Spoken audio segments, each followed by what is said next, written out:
Ito ay aking nakaugalian sa tuwing ako'y nagbabakasyon sa aming probinsya. Ang magtanim ng buko at mga prutas at kung ano-ano pa. Dahil naniniwala ako na kapag may tinanim, may aanihin. Pero sa kabilang banda, naniniwala din ako na kapag nagtanim ka ay hindi lang para sa iyo. Ipagtanim mo na rin ang mga magnanakaw at tamad na mga tao.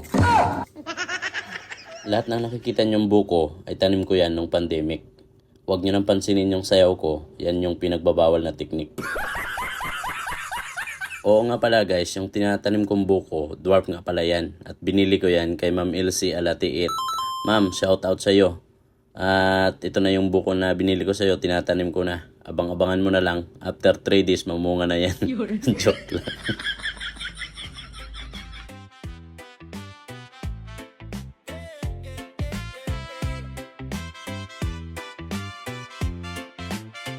Paggising sa umaga, wala na akong maisip.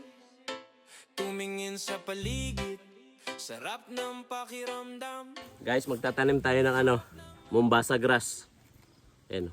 Ang Mombasa grass, pinapakain yan sa kalabaw, kambing, baka. Talagang naksuyo ang pangalan. Laging sa'yo ang magandang araw. Lahat ng pangarap, parang kaya ko na.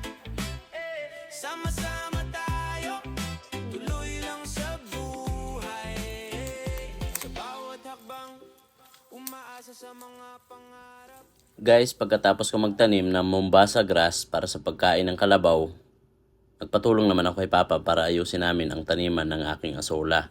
Diyan na suroy, tahan ko dada ka kana. Ito na yung asola natin. Tingnan nyo, malit pa. Lapit mo.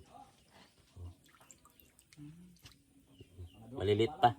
Hindi pa pwede harbisin. Mga siguro 1 linggo pa. Sobra. Ilapit mo ga. Yan. Itong asola, pinapakain to sa sa duck. Di kaya pwede rin to sa manok o sa baboy. Ihalo sa feeds.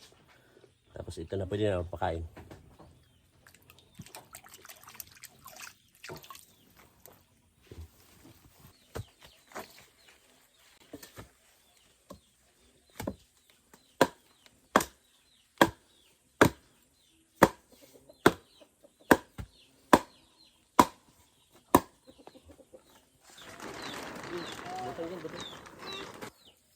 Cheers! Tubig lang naman.